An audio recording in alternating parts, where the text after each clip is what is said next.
My sister Vanessa demanded I pay $8,000 for my niece's party, so I called the venue and set a trap they never saw coming. My father threatened to disown me if I didn't pay, but by sunrise, they learned that the family bank was officially and permanently closed. This is where the story truly begins, and you won't want to miss what happens. Make sure you're subscribed to see it through to the end. We're always curious. Where in the world are you all watching from today? Let us know in the comments. The migraine had been clinging to me for 3 days, a relentless, throbbing pressure behind my right eye that made the sterile white of my office walls feel like an interrogation. I was 44 years old, a partner at my law firm, and specialized in the meticulous, ironclad language of contracts. I was precise, I was organized, and I was, at that moment, utterly exhausted. I had just closed a brutal multi-state merger, working 80-hour weeks for a month straight. My body was staging a full-scale rebellion. I was running on caffeine and fumes, and all I wanted was to crawl into bed for a week. That was when my phone buzzed on the desk, the vibration rattling against the polished mahogany. It was a text from my sister, Vanessa. My stomach instantly tightened. Vanessa never texted just to say hello. Her messages were always prologues to a request, usually financial. I squinted against the light of the screen, my head pounding. It wasn't a text. It was a picture. A picture of a reservation confirmation for Le Chatelet, one of the most absurdly expensive event venues in the city. Below it, another picture, my niece, Lucy, grinning in a designer dress that looked like it cost more than my first car. Then another, a screenshot of a DJ's website, complete with pyrotechnics. Finally, a text message landed. Harriet, Lucy's Sweet 16 is going to be iconic, just wired the deposits. The total is $16,000. Your half is $8,000. Need it by Friday. Zoxo. I stared at the message, the words blurring and sharpening with the pulse in my head. Your half. As if this was a shared utility bill. As if I had been consulted. As if I hadn't just paid off her credit card dead again 3 months ago.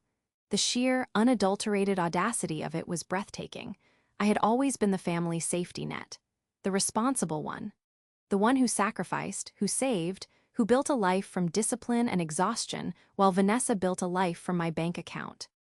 I typed a single, measured sentence, my thumb shaking slightly from a combination of rage and fatigue.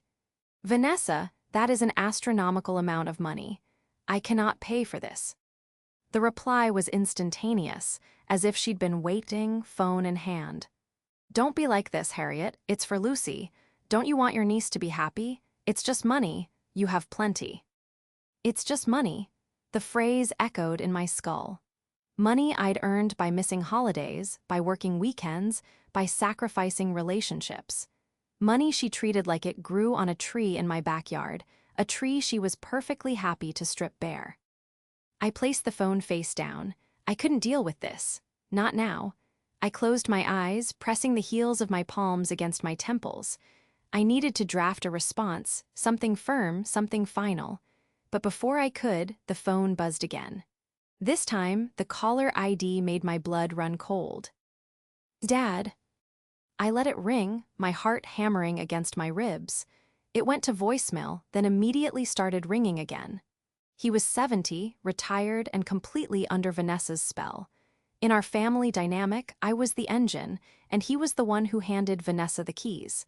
With a sigh of resignation, I answered. Hi, Dad. Don't hi, Dad me, Harriet. His voice boomed, sharp and cold.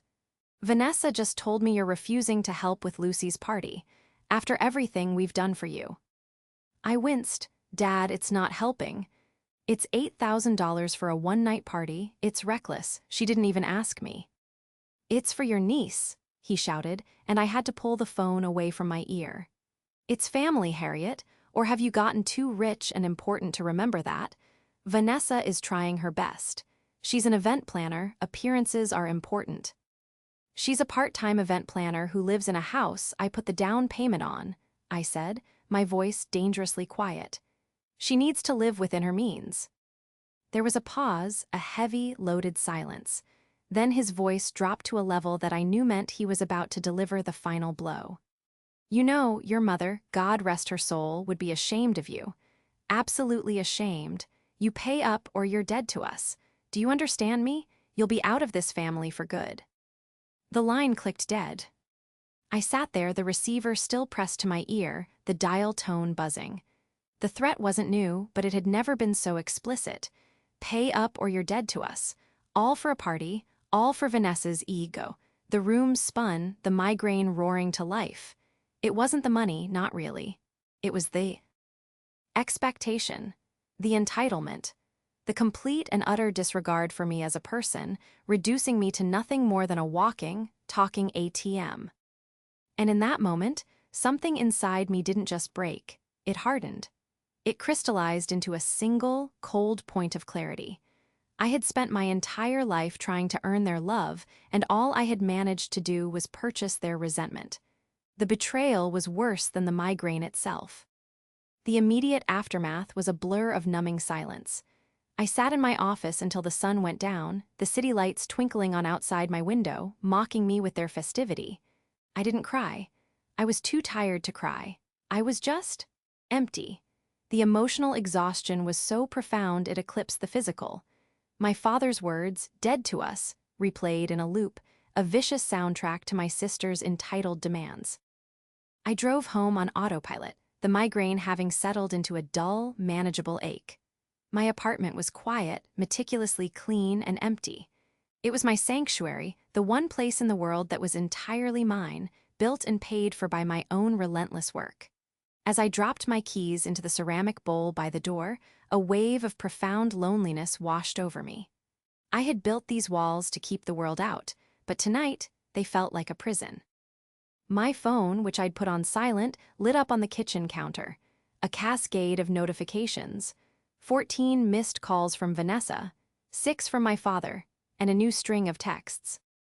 "Vanessa, Harriet, answer your phone. This isn't funny. Vanessa, you're ruining this for Lucy. She's going to be devastated. Vanessa, Dad is furious. You better fix this. Vanessa, I'm not kidding, Harriet. Don't do this to me. Dad, your sister is in tears. I hope you're proud of yourself. Dad, I meant what I said. This is your last chance." I read them all with a strange sense of detachment, as if they were messages for someone else. Don't do this to me, not don't do this to Lucy, or don't do this to our family. Don't do this to me. It was always about her. I made myself a cup of tea, my hands steady. The anger from earlier had cooled, settling into something else. Something colder, heavier. Resolve. As a contract lawyer, my entire career was built on reading the fine print, on understanding leverage, obligations, and consequences. I had treated my family as an emotional negotiation for decades, and I had lost every time. I had been trying to win a case that was rigged from the start. I picked up the phone, but I didn't call Vanessa or my father. I called my niece, Lucy. She picked up on the second ring, her voice bright and bubbly. "Hi, Aunt Harriet." "Hey, Luce, how are you?" "Oh my God, I'm amazing. Mom is planning the most incredible party. It's going to be insane. Did you see the pictures?" "I did," I said evenly. "It looks very elaborate. Are you excited?" "Excited? I'm going to die. Everyone is going to be there. It's going to be the best party of the year." I paused, choosing my words carefully. "Luce, honey, I know your mom is handling the planning, but I wanted to talk to you about something else. Your birthday present from me." "Oh, yeah." "I was thinking," I said, swirling the tea in my mug. "A party is one night, but you've been talking about that summer pre-college program at the Art Institute for 2 years. The application deadline is next month. I was thinking I'd like to pay for that. The tuition, the housing, all of it, and I'll give you a stipend for your supplies." There was a sudden, sharp silence on the other end. For a second, I thought the call had dropped. "Lucy." "That's, Aunt Harriet, wow, that's a lot of money." "It is," I agreed. "But it's an investment in you, in your future. A party is over in a few hours. This is something that could help shape your career. It's what you've always said you wanted to do." I heard a muffled voice in the background. "Vanessa, who is that? Is that your aunt? Give me the phone." "Mom, wait." There was a rustle, and then Vanessa's voice, sharp as glass, was in my ear. "What are you doing, Harriet? Trying to bribe my daughter?" I was offering my niece a birthday present, Vanessa, something that will actually matter in 5 years. "Oh, I see," she sneered. "You won't pay for the party everyone is excited about, but you'll wave this other thing in her face to make me look bad. You're unbelievable. You're trying to turn her against me." "I'm trying to give her a future," I said, my patience snapping. "Something you clearly don't care about as much as a DJ and a limousine." You selfish." She was sputtering, incandescent with rage. "You know what? Fine, keep your money, but you're not welcome at the party. And you're not welcome in this family. Dad meant it, we're done with you." She hung up. I set the phone down. The house was quiet again. I looked at the reservation confirmation she had sent me earlier. Le Chatelet, a notoriously difficult venue. They required massive deposits, yes, but they also had notoriously strict contracts. Contracts I knew for a fact were ironclad. Contracts that, as one of the city's top contract lawyers, I may have even had a hand in drafting the standard language for. Vanessa had been an event planner for less than a year. She was all flash, no substance. She would have signed whatever they put in front of her. A slow, cold smile touched my lips. I picked up my phone again and opened my laptop. It was time to read the fine print. Vanessa and my father had forgotten one crucial thing. They thought I was just the family bank. They had forgotten I was a lawyer. My family's dynamic had been set in stone for decades, cast from the mold of my mother's long illness. I was 18 when she was diagnosed. Vanessa was 14. Our father, Christopher, a man who had always been more comfortable with a briefcase than a bedside, simply checked out. The emotional and logistical burden fell on me. I managed the appointments, the insurance, the household, all while navigating my first year of university. I learned to be hypercompetent because I had no other choice. Vanessa, meanwhile, was treated as the fragile one, the one who needed to be protected from the grim reality. She was allowed to be the child, to have the high school experience I'd forfeited. Our father encouraged it. "Let her be, Harriet," he'd say. "She's sensitive. You're the strong one." Strong became a synonym for capable of being burdened. Sensitive became a synonym for exempt from responsibility. After our mother passed, I put myself through law school, working 2 jobs. Vanessa dropped out of community college to find herself, which translated to a series of low-paying jobs she'd quit the moment they became difficult, and a string of boyfriends who paid her bills. When she met her now ex-husband, I breathed a sigh of relief, thinking I was finally off the hook. But the marriage was short-lived, leaving her with Lucy and a mountain of debt. And so, the pattern resumed. I wasn't just Aunt Harriet, I was Aunt Harriet, the ATM. I paid for Lucy's private school. I co-signed Vanessa's lease. I paid for the emergency room visit when Vanessa tried a wellness retreat and ended up with heatstroke. I paid, and I paid, and I paid. My father, retired and living on a modest pension, became Vanessa's chief enabler. He saw her as the victim of a cruel world and me as the designated rescuer. My success wasn't a source of pride for him, it was a resource, a utility. Anytime I tried to set a boundary, I was selfish, ungrateful, or forgetting where I came from. They formed a perfect, parasitic bond, united in their shared belief that I owed them. Now, looking at the contract for Le Chatelet, I saw just how deep Vanessa's incompetence ran. I had found the venue's standard agreement on their public portal. She wouldn't have just wired a deposit, she would have signed the full agreement. And in that agreement, I knew, would be a payment schedule. A deposit to hold the date and a series of installments, with the full balance due 30 days prior to the event. But the most critical part, the part Vanessa would have skipped right over, was the personal guarantee clause. Because my sister had no real credit or business history as an event planner, the venue would have demanded a guarantor. Someone with assets. Someone who would be personally liable if or when she defaulted. Vanessa wouldn't have used her own name. She had no assets to leverage. A knot of ice formed in my stomach. She couldn't. I pulled up the state's business registry. Vanessa's Vibrant Events, LLC, formed 6 months ago.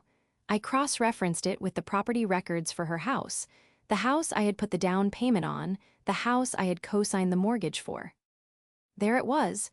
She had used the house as collateral. My house. My name. She had leveraged my mortgage co-signature to guarantee the loan for her fledgling, failing business. And she had undoubtedly used that same business line of credit to sign the contract with ultimatum. She hadn't just asked me for $8,000. She had already made me legally responsible for the entire $16,000 and probably much more. If I didn't pay, the venue wouldn't just sue her, they would sue me. They would put a lien on the house. This wasn't an ask, it was extortion. She had strapped a financial bomb to my back and was now demanding I pay her not to light the fuse. The sheer, calculated malice of it took my breath away. She and my father hadn't just threatened me, they had actively set a trap. They were counting on me being the responsible one, the one who would pay up to avoid the legal mess, to protect my own credit and assets. This was no longer about a party. This was war. The shift inside me was palpable. The weary, put-upon daughter was gone, and the contract lawyer had taken her place. The migraine had vanished, replaced by a sharp, cold focus.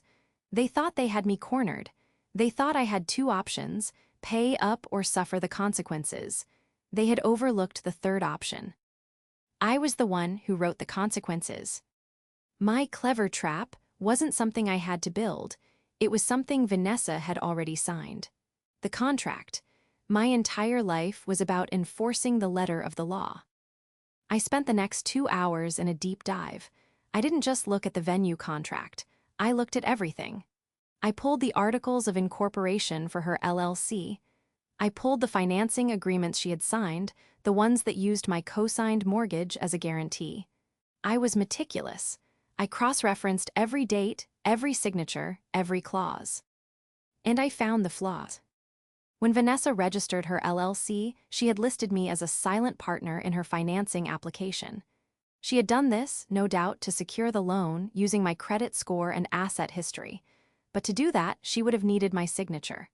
I looked at the scanned document. It was a forgery, a sloppy one. She had tried to trace my signature from another document, but the pressure was wrong, the angle of the T was off. To a bank's cursory glance, it might pass. To me, it was a declaration of fraud. She hadn't just been entitled, she had been criminal. This changed everything. The $16,000 party was a symptom. The disease was the fraudulent business loan. Ultimatum was just one of many creditors she had likely secured using my forged signature. I immediately called my own lawyer, Michael, a man I'd worked with for 15 years. It was 11:00 p.m. He picked up on the first ring. "Harriet," he said, his voice instantly alert, "this can't be good." "It's bad, Michael," I said, and I walked him through it. The co-signed house. The LLC, the forged signature, the venue. He was silent for a long moment. "Wow, Harriet, this is scorched earth territory. This is wire fraud." "I know," I said, "but it's my leverage. She's in breach of the financing agreement, which means the loan is in default. And since the LLC is a house of cards, she has no protection. She's personally liable. But so am I, as long as that forgery holds." "What do you want to do?" he asked. "We can go to the bank, report the fraud. They'll freeze her accounts and likely pursue criminal charges." I thought about Lucy. I thought about the sheer, public humiliation of it all. I didn't want my niece to see her mother in handcuffs. Not yet. I wanted to dismantle Vanessa's life, not detonate it. "No," I said. "Not yet. I want to contain this. I want to sever myself from her, completely and legally. The bank is one thing, but the immediate threat is this party. She's using the fraudulent loan to pay for it. I'm already on the hook for the venue." "What's the plan?" "The venue," I said, looking at the contract. "Ultimatum. The contract will have a payment schedule. She's paid the deposit. The next installment will be due soon. She's counting on my $8,000 to make it. When she defaults on that next payment, the venue's cancellation clause kicks in." "And," Michael prompted. And, I said, a grim satisfaction rising in me, the cancellation clause will state that all deposits are non-refundable. But it will also state that the client, Vanessa, is liable for the full remaining balance. When she can't pay, they'll come after the guarantor. Me. So you're still going to have to pay, he said, confused. No, I said, That's when you call them. You inform them as my legal counsel that the business loan used for the deposit was secured by fraud. You show them the forged signature. You explain that Vanessa's Vibrant Events has no legitimate capital and that my client, Harriet, is also a victim. You make it clear that if they try to come after me for the balance, I will countersue them and the bank for failure of due diligence. I will tie them up in litigation for years. Michael let out a low whistle. You're offering them a choice. Exactly. They can either walk away from the $16,000, keeping the deposit she already paid as a service fee for their trouble, and cancel the event, or they can face a multi-million-dollar lawsuit. I'm betting they'll choose to cut their losses. This is brutal, Harriet. They wanted a war, Michael, I said, looking at the blinking cursor on my screen. They just didn't realize I was the one with all the weapons. The next 2 days were silent. I didn't respond to Vanessa's frantic texts. I let my father's irate calls go straight to voicemail. I was, as far as they knew, the disobedient daughter, the selfish sister, hiding in shame. In reality, I was gathering my armor. Michael had confirmed it all. The bank, upon seeing the forgery evidence, had internally flagged the account. They were holding, waiting for my signal. The signal would be Vanessa's default. According to the venue contract, the second installment of $4,000 was due by 5:00 p.m. on Thursday. The party was on Saturday. At 5:01 p.m. on Thursday, my phone rang. It was Vanessa. I let it ring. 5:02 p.m., Vanessa again. 5:03 p.m., a text. Harriet, the venue just called. The payment didn't go through. My card was declined. I need you to send the money now. 5:04 p.m., a text from my father. Pick up your phone. You're playing a dangerous game, girl. I let them simmer. I waited until 6:00 p.m. Then I called Vanessa. She picked up before the first ring finished, her voice a strained shriek. Harriet, thank God, you need to transfer the money. They're going to cancel the venue. You have to do it right now. Hello, Vanessa, I said. My voice is calm and cool as a courtroom. Don't hello, Vanessa me. The payment is late. Lucy's party is in 2 days. Send the money. I'm afraid I can't do that, I said. What do you mean you can't? It's just $8,000, just do it. Actually, I said, leaning back in my office chair, it's not. The payment that was due today was $4,000, which you apparently don't have. Because the bank, it seems, has frozen your business account. The silence on the other end was heavy, suffocating. I could hear her sharp, panicked breathing. How, she whispered, how did you know that? Because my lawyer informed the bank about the fraudulent loan you took out by forging my signature. I let the words hang in the air. This was the reveal, the moment the trap sprung. I don't know what you're talking about, she stammered, but the panic was dissolving her bravado. That's crazy, I would never. Stop lying, Vanessa, I cut her off, my voice sharp. I have the loan application. I have the scan of your sloppy, pathetic forgery. I have the articles of incorporation where you listed me as a partner without my consent. You didn't just ask me for money, you stole from me. You committed wire fraud, a felony. She was sobbing now, a wet, gasping sound. I had to get the business started. It was just to get it on its feet. I was going to pay it back. Pay it back with what? By throwing $16,000 parties you couldn't afford.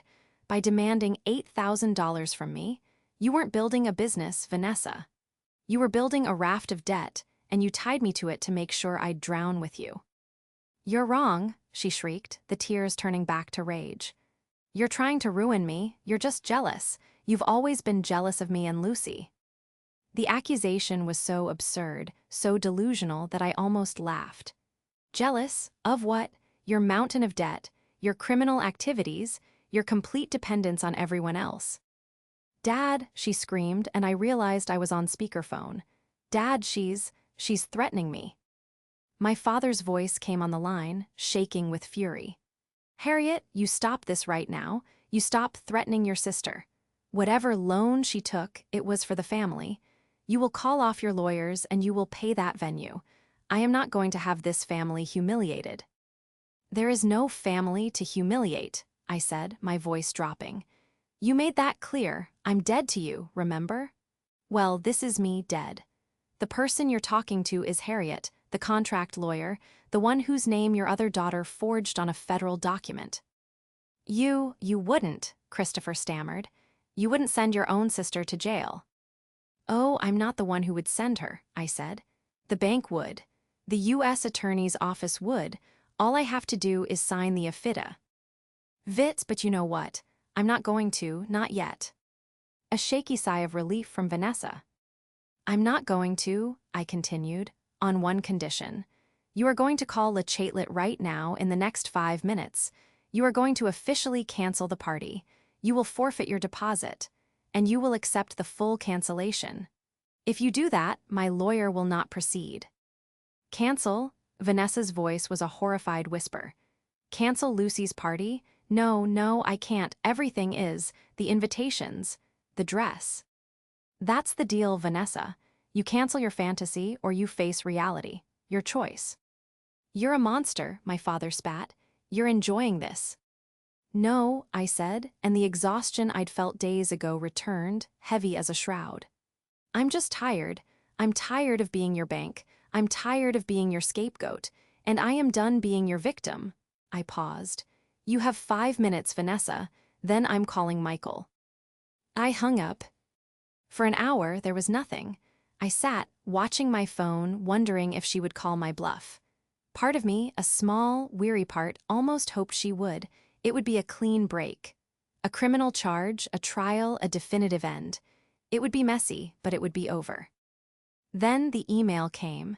It was from Vanessa, but it was a forwarded message from Le Chatelet. Subject, cancellation confirmed event ID 4492. Lucy's Sweet 16. Dear Ms. Vanessa, per your phone call, we are confirming the official cancellation of your event scheduled for this Saturday. As per the terms of your contract, all deposits are non-refundable. We wish you the best. She had done it. She had caved. But my relief was short-lived. 2 minutes later, my father called. This time, I answered. You did it, he said. His voice was no longer booming. It was low, seething with a hatred I had never heard directed at me. You really did it. You ruined your niece's birthday. Vanessa ruined it, I said, my voice flat. She ruined it with fraud and entitlement. She's your sister. She made a mistake. She was trying to give her daughter one nice thing, something you, with all your money, wouldn't. I offered to send Lucy to a pre-college art program, I shot back. A real gift, a real future. You two were the ones who wanted a $16,000 party. You just had to win, didn't you? He hissed. You had to humiliate her. You couldn't just pay. You had to bring in lawyers, threats. You had to destroy her. I was protecting myself, I said, my voice rising. She used my name, my credit, my assets. She put my entire life at risk. And you encouraged her, you threatened me. You told me I was dead to you if I didn't pay for her crime. You're dead to me now, he said, and the finality in his voice was absolute. Don't call, don't come by, you have no family here. You and your blood money can stay in your empty, cold apartment. Goodbye, Harriet. He hung up. I should have felt victorious. I had won. I had stopped the party, I had protected my finances, I had exposed Vanessa. But I just felt hollow. He was right. My apartment was empty. I had won the battle, but I was, in that moment, completely and utterly alone. But the case wasn't closed. Vanessa was desperate and my father was her enabler. They wouldn't just let this go. They would retaliate. I was right. The next morning, I got a call from Michael. Harriet, he said, you're not going to like this. Your father just called me. He called you. Oh, yeah, he threatened to report me to the bar. said I coerced and blackmailed your sister, said you're mentally unstable, and that I took advantage of a family dispute. He was yelling so loud my assistant could hear him. I closed my eyes. He's trying to intimidate me. He's trying, Michael agreed, but he also tipped his hand. He said, and I quote, "Harriet is going to pay for what she did. Vanessa has proof that Harriet was in on this from the beginning." It's nonsense, obviously, but it tells me their next move. They're not going to just walk away. They're going to try to paint you as the criminal. He was right. They couldn't win on the facts, so they were going to invent new ones. They were going to lie. They were going to claim I was a willing participant in the fraud, that I'd had a change of heart and was now framing Vanessa to get out of paying. "So what do?" I asked. "We cut the head off the snake," Michael said.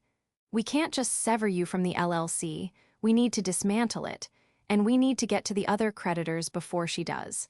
That fraudulent loan wasn't just for the party. Where else did the money go? The designer dress? The limo? The DJ? She would have paid deposits to all of them." He was right. Le Chatelet was just the biggest piece. "Okay," I said, a new, harder resolve setting in. "So we build the full case. I want statements from every vendor she booked. I want a full accounting from the bank of where every dollar from that fraudulent loan went. I want to know exactly how deep this rot goes. And when you have it, then I'll know what to do," I said. For the next 24 hours, Michael and his team were ruthless. They contacted the limo company, the dress boutique, the DJ. In every case, it was the same story. A small deposit paid from the LLC with the balance due on the day. And in every contract, a cancellation clause. But the most damning piece of evidence came from the bank. The loan was for $50,000, not $16,000. The party was just a fraction of it. The rest, withdrawn in cash, siphoned, hidden. She hadn't just been planning a party. She had been planning to run. She was going to throw the party, pay the vendors with my $8,000, and disappear with the $34,000 in cash, leaving me to deal with the loan, the venue, and the fallout. This wasn't just entitlement. It wasn't just fraud. It was a calculated, sociopathic exit plan. And she was going to have her big party on Saturday night, one way or another. I looked at the clock. It was Friday afternoon. The original party was canceled, but Vanessa was an event planner. She was desperate. She was cornered. She would have a backup. I called Lucy. She didn't pick up. I texted her. "Luce, I know you're angry at me, but I need to know where your party is tomorrow. It's important." A text came back, but it wasn't from Lucy's number. It was from Vanessa, using Lucy's phone. "Stay away from my daughter, you psycho. The party is on, no thanks to you. We're having it at Dad's. You're not invited." At Dad's, of course. A final, defiant gathering to prove that I hadn't won, that they didn't need me. They would use the cash she'd siphoned to throw a smaller, but still extravagant, party in the backyard. A final up yours to the sister who had tried to ruin their plans. "Michael," I said, calling him back, "the party is still on. It's at my father's house, tomorrow night." "What are you going to do?" I looked at the file on my desk. The file that detailed $50,000 of fraud. The file that proved a conspiracy to defraud a bank and a family member. "The party is at my father's," I said. "And my father is an accessory. He's been harassing my lawyer. He's been enabling the fraud. He's complicit." "Harriet." "They want a showdown," I said, my voice ice. "They're going to get one, but it won't be me they're facing. Get the complete file ready. We're going to present it." "To who?" "To the only people who matter. The bank's fraud department and the police." Saturday night, I wasn't at my father's house. I was in my apartment in my pajamas, drinking a cup of chamomile tea. Michael had filed the official police report that morning, along with the complete, irrefutable evidence package. The bank's fraud department, now facing a massive liability, had moved with lightning speed, cooperating fully. An arrest warrant for Vanessa had been issued by 4:00 p.m. My father's house was, as I'd predicted, lit up. From the photos a private investigator I'd hired was sending me, it was a full-blown event. A large white tent in the backyard. A DJ, a different one, was set up on the patio. Teenagers were everywhere. Lucy, in her designer dress, was in the center of it all, smiling, oblivious. Vanessa was playing the host, wine glass in hand, laughing with the other parents. My father, Christopher, was beaming, holding court by the barbecue, the proud patriarch. They were defiant. They were celebrating their victory over me. They were showing the world that they were fine, that I was the one who was a pariah. At 7:32 p.m., my pai sent a text. "They're here." I watched on a secure video feed. 2 police cruisers, lights off, rolled quietly to a stop in front of the house. 2 uniformed officers and 2 plainclothes detectives walked up the driveway. The music stopped abruptly. The video feed from a camera positioned with a view of the patio showed the moment. A detective, a calm-looking woman in a blazer, approached my father. He immediately puffed up, his face reddening. He started gesturing, pointing, his voice inaudible but his body language pure rage. He was telling them to leave, that this was a private party. The detective didn't flinch. She simply showed him the warrant. Vanessa saw it, her smile vanished. The wine glass slipped from her hand, shattering on the stone patio. She made a move, a half-step back toward the house. "Ms. Vanessa," the detective's voice called out, sharp and clear, "please stay where you are." All the teenagers, including Lucy, were frozen, watching. The other parents had their phones out. "Vanessa," the detective said, walking calmly toward her, "you are under arrest for bank fraud, identity theft, and forgery." "No," Vanessa shrieked, a sound of pure animal panic. "No, you can't, she did this. Harriet, my sister did this, it's a lie." "You'll have time to tell your side of the story, ma'am," the detective said, as a uniformed officer gently but firmly took Vanessa's arms to place them behind her back. "Dad," Vanessa screamed, thrashing. "Dad, do something, tell them it was Harriet." My father, Christopher, stood frozen. His face was ashen. He looked from Vanessa, struggling against the officers, to the crowd of shocked parents, to his granddaughter, Lucy, who had her hands over her mouth, her eyes wide with horror. "Dad." My father looked at the detectives. He looked at the handcuffs. And he did nothing. He was a bully, a man of loud words and empty threats. Faced with real, tangible consequences, he crumbled. He was a coward. "Lucy," Vanessa shrieked as they led her away. "Lucy, baby, call Aunt Harriet. Tell her to stop this. Call her, she can fix this. Tell her I'm sorry. Tell her I'll pay her back." And that was the final, pathetic reveal. In her moment of ultimate desperation, she didn't call on her father, the enabler.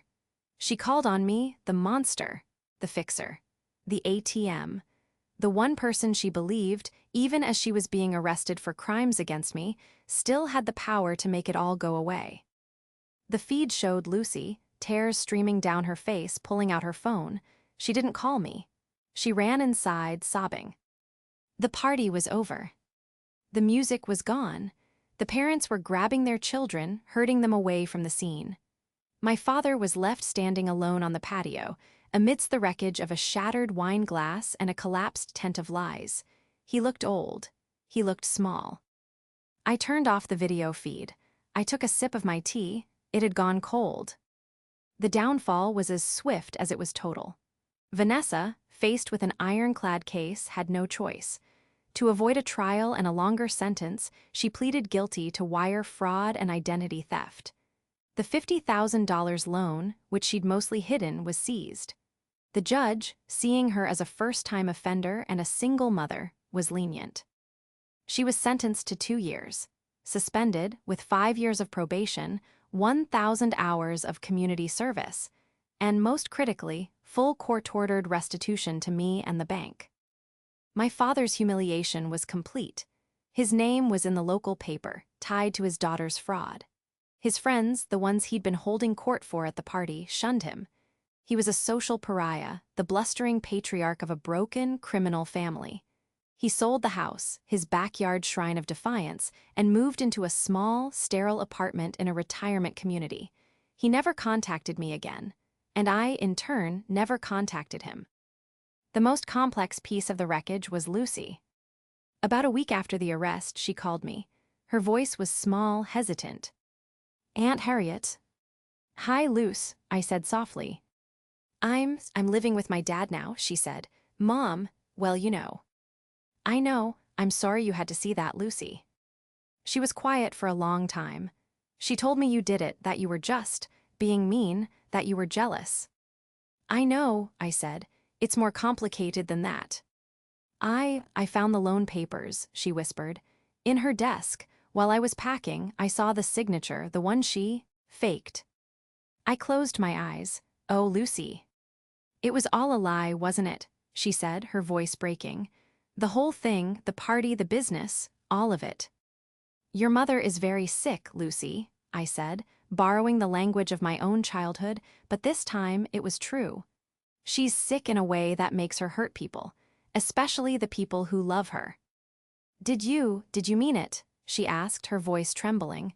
"About the art program?" "I did," I said. "The offer is still on the table. It was never about the party, Luce. It was always about you." I paid for the program, and the next summer I paid for it again. I flew out to see her final exhibit. She was brilliant, she was talented, and she was free of the poison that had defined her mother's life. We began to build something new, something tentative and fragile but real. A relationship built not on obligation or transaction, but on mutual respect.